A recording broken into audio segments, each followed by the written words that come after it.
Ayan mga kuys, dalawa kaagad. Dalawang babae, isang babae siya kasi sa lalaki. Naghiwalay mga kuys, mag-asawa siguro to. Break up daw muna. Unahin ko dakma yung lalaki ko, madakma kaagad.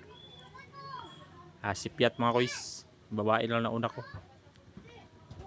Buntis pala yung babae kaya pala naghiwalay. Ito yung mga kuys yung lalaki. Sa gilid lang nila lusay. Dalawa na kaagad mga kuys.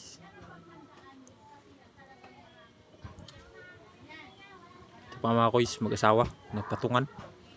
Isang dakmaan lang mga kuys. Hindi naman sila masyadong mailap. Big na rin yung lalaki mga kuys.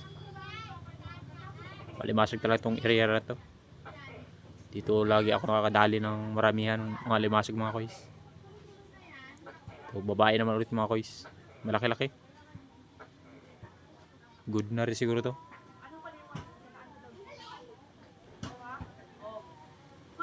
Ito naman mga kuys. Mag-asawa, nakabaon. Dinakpa ko na. Isang dakmaan, mas malaki na yung ano, babae. Mga kuys, hindi na ako nagtagal. Nagbalik ako bangka. Kaya may dalawang tao sa bangka. Makikape pala, sila Kara tsaka si Bugoy. Ayaw pa magpa-video. Lahat ko ako mga kuys.